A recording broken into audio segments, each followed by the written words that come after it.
Irmãos e irmãs, hoje, embora não mudando muito, vou seguir um roteiro um pouquinho diferente do meu costumeiro, caminhando leitura por leitura.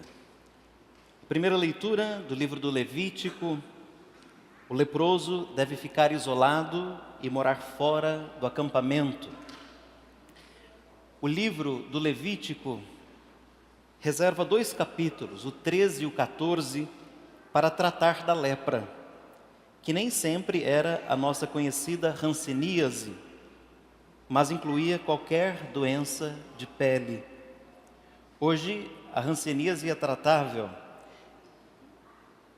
E não sei se o governo está seguindo a liturgia, mas tinha umas propagandas sobre hanseníase esses dias, né? Bem intensamente. Nos tempos bíblicos, a lepra era considerada uma punição divina por algum pecado. A pessoa suspeita de ter contraído a lepra era submetida a rigorosos exames feitos pelo sacerdote. Mas a intenção não é que o sacerdote curasse ou tratasse a lepra, apenas que, constatando a lepra, ele determinasse que aquela pessoa deveria viver afastada da família e da comunidade, da sociedade, deveria viver isolada. Se tivesse que entrar ou passar por um distrito, um vilarejo, a pessoa deveria avisar por meio de um sininho, tipo esses, né, de um rebanho, né? Vai sempre uma res com um sininho no pescoço, né? Então devia ter um sininho e tocar o sininho e dizer: impuro, impuro, para que as pessoas não se aproximassem dele. No caso de ter sido curada a doença da pele, o paciente deveria ir ao sacerdote, o sacerdote comprovaria a sua cura e ele deveria ofertar um sacrifício e então voltar ao convívio da família e o convívio da sociedade. O problema é que muitos não tinham condições econômicas de fazer esse sacrifício. Os nossos preconceitos também hoje excluem as pessoas, tanto portadoras de hanseníase, a lepra, como de HIV, por opções sexuais e tantos outros. Parece que preconceito é aquele vírus que infestou o computador da gente, de vez em quando se manifesta grandemente e danifica bastante, mas de vez em quando ele vai devagar, quase que imperceptivelmente atuando e danificando, né, todo o sistema. Observem se mais velada ou menos veladamente você e eu não tem algum preconceito. Tenho assim uma sensação que parece que todos nós temos algum resquíciozinho, né? Difícil que admitamos isso, né? Mas cada um verifique.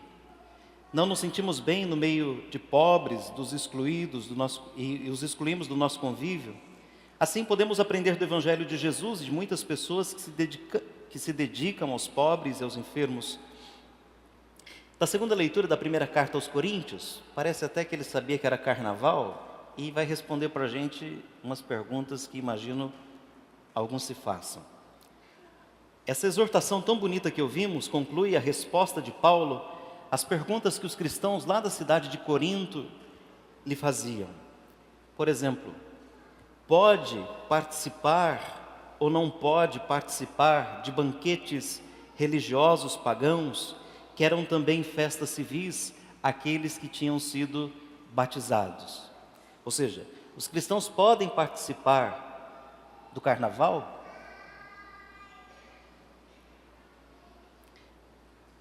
Perguntavam também: é permitido comer carnes de animais sacrificados aos ídolos e vendidas nos mercados? Paulo estabelece 2 princípios. O primeiro deles é o seguinte: como os ídolos não existem, o cristão é livre de comer ou não comer essa carne, mas nunca deve escandalizar um cristão que pensa diferente ou que tem uma consciência fraca. Então aqui já temos uma resposta se a gente pode ou não pode para o carnaval, né? Depois, ele estabelece um princípio geral: quer comais, quer bebais, quer façais qualquer outra coisa, fazei tudo para a glória de Deus. Deus não será glorificado se com a minha liberdade eu escandalizo o meu irmão. Vamos lá. Se porventura vocês encontrarem por aí um despacho na esquina, pode acontecer, né? Se encontrar um despacho por aí na esquina e tiver uma galinha assim bem assada, boa, temperada, pode comer. Se não creio que existam ídolos e aquilo foi sacrificado ao ídolo, que efeito teria? Zero. Depois, quem garante, um dia você vai lá no restaurante, no self-service, e vê aquela comida bonita, gostosa, quem garante que antes de você, umas 2, 3 pessoas não passaram lá e foram rezando, sacrificando ela aos ídolos deles? Como você não sabe, comeu bem, não passou mal e está feliz. Agora o duro você vai perguntar, né? Quando for lá no restaurante, será que passou alguém aqui antes, né? Se o ídolo não existe e sacrificado aquilo foi ao ídolo, consagrado foi ao ídolo, não foi consagrado a nada. Se o tempero estiver bom da galinha, pode me oferecer que eu como também. Outro princípio. Aqui na cidade, não sei como se chamam as escolas de samba, mas vamos dar um nome aqui para qualquer nome, né? Boca do Sapo, né? A escola Boca do Sapo convidou o padre para desfilar. Ok. Eu posso ir lá, mas tenho a impressão de que não toda, mas grande parte da comunidade ficará escandalizada com a minha participação num destaque qualquer na Boca do Sapo. Ou seja, mesmo eu podendo, não convém que eu vá, para que os outros não se escandalizem com o meu comportamento. A minha liberdade não pode escandalizar o outro, porque senão, por meio dela, eu não estou honrando, servindo, adorando a Deus. É aquele outro princípio de São Paulo. Nós podemos tudo, mas nem tudo nos convém. De nenhum lugar a gente está proibido de ir, mas não é a todo lugar que a gente deva ir. Então, repito, quer comais, quer bebais, quer façais qualquer outra coisa, fazei tudo para a glória de Deus. O cristão é um sujeito livre, livre, livre, livre. O problema é que a gente perdeu um pouco esse norte, se o que eu faço escandaliza o outro. Porque a gente se defende dizendo, o que eu sou, o que eu faço, e quem não gostou, caça o seu canto. Isso mata o princípio que eu dizia agora. E se a gente começar a colocar outros princípios que neutralizam o princípio evangélico na nossa vida, nós estamos a serviço de outras coisas, não do Senhor. Qualquer dia desses, é uma mensagem que correu por aí na internet, vou trazer aqui como conteúdo da homilia, um histórico musical do Brasil. Aguardem cenas do próximo capítulo, né? Hoje seria um dia oportuno, mas outro dia virá, podem ter certeza. Está lá preparadinho. Paulo, portanto, se apresenta como um exemplo. Em tudo o que faz, ele procura não o seu próprio bem, mas o dos outros, para que todos sejam salvos. Falando disso, de escandalizar os outros, vejam, se de repente você na sua casa, lá na sua casa eu não tenho nada a ver, é o seu espaço. Mas se na sua casa você não mora sozinho, tem os filhos, a esposa, o esposo, e você lá na sua casa bebe até esgotar, até a seca do Nordeste se manifestar, né? Bebe todas e mais 2, você também não está sendo um bom cristão. Não foi para a passarela, mas fez tudo de pior na sua casa. Mas você é livre. Mas se escandaliza os menores, se escandaliza os de frágil, você não está agindo corretamente. Porque de repente a gente imagina que é só quando outros de fora vêm, outros de fora participam. Quantos de nós não trazemos algum traumazinho, porque na infância vimos algum parente, ou pai, ou a mãe, violentos, por causa da bebida ou outra coisa? E daí passamos combatendo os outros a vida toda, né? Avançando. Do Evangelho, a lepra desapareceu e o homem ficou curado. Em Israel, quem sofria de lepra era duplamente discriminado. Primeiro pela sua doença e depois por essa exclusão que a lei previa. E nós sabemos que a lei não queria o mal. A lei era em vista de um bem. Qual era o bem que essa lei tinha? Uma doença contagiosa, portanto, aquele que estava contaminado tinha que ficar distante dos outros, para não contaminar os outros. Mas ela não só fez esse bem de não contaminar os outros, ela excluiu a pessoa da família e do convívio social.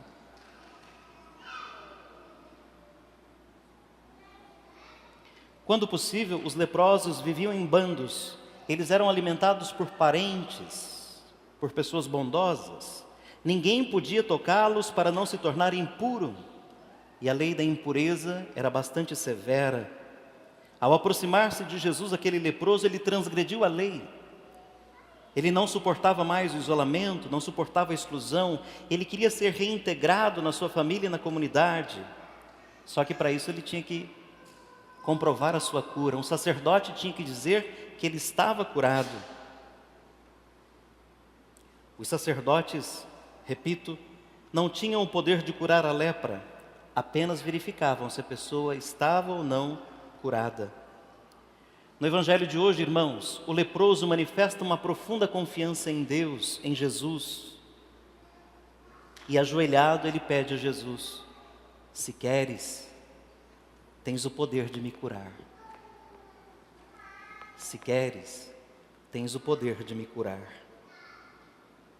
O leproso não suportava mais aquele isolamento. E ao prostrar-se por terra, ele se entrega de modo confiante ao querer e ao poder misericordioso de Jesus. E Jesus, movido pela compaixão, toca o leproso com a mão, algo que era proibido pela lei, e transforma em realidade o seu desejo. Jesus diz para ele assim: eu quero, fique curado. Eu quero, fique curado. Naquela hora, Jesus manifestou àquele homem toda a misericórdia do Pai. Deus não quer ver ninguém excluído da convivência da família e da sociedade. A lepra era considerada uma punição por algum pecado, o pecado que quebra o vínculo entre nós, irmãos, e com Deus também. O homem foi curado e contou para todo mundo ficou sabendo da cura milagrosa.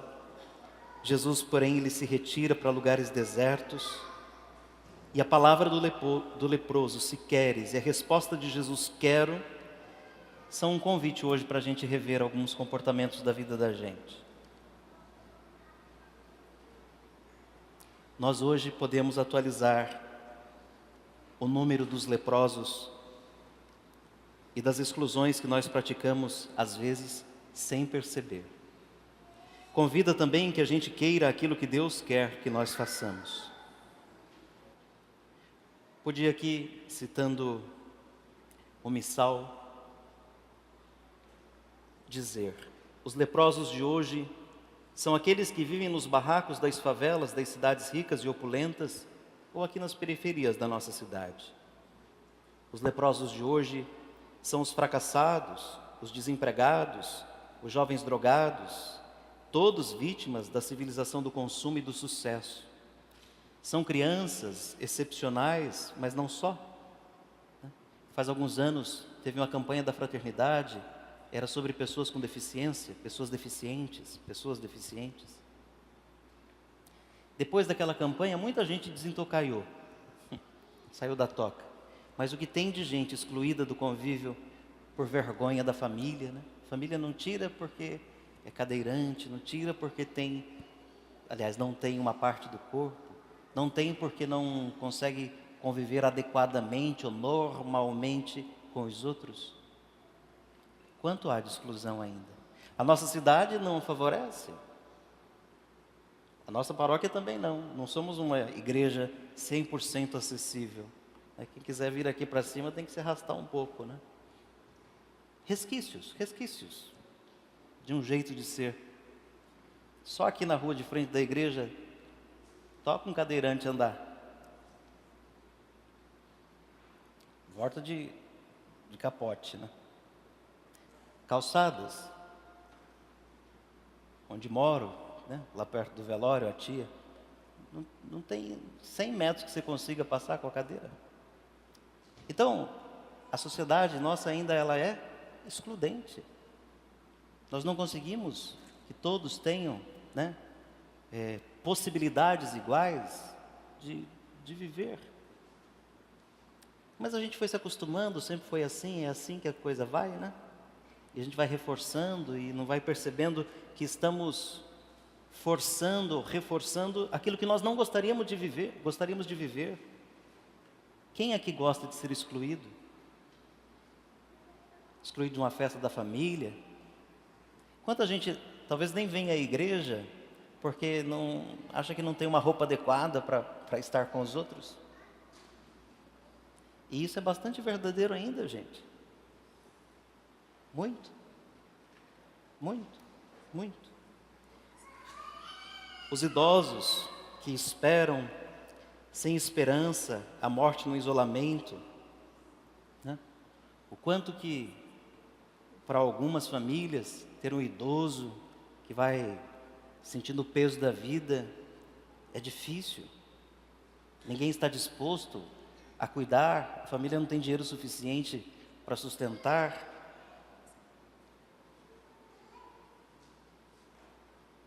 Eu poderia continuar aqui desfiando um rosário de exemplos, mas vamos parar por aqui. Só verifiquemos, essa é a proposta minha hoje.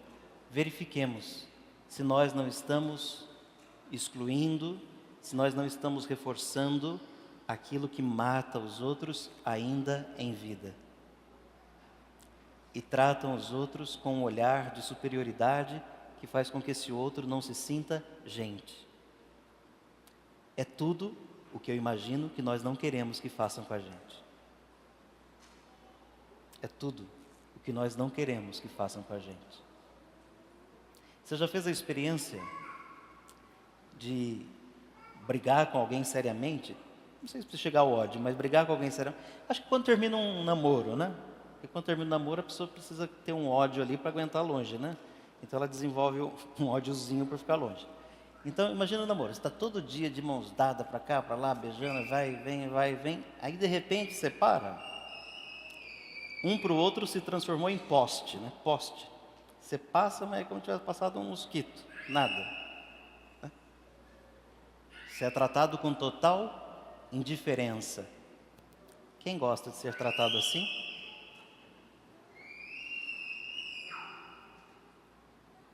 Verifiquemos se nós não estamos tratando outros assim.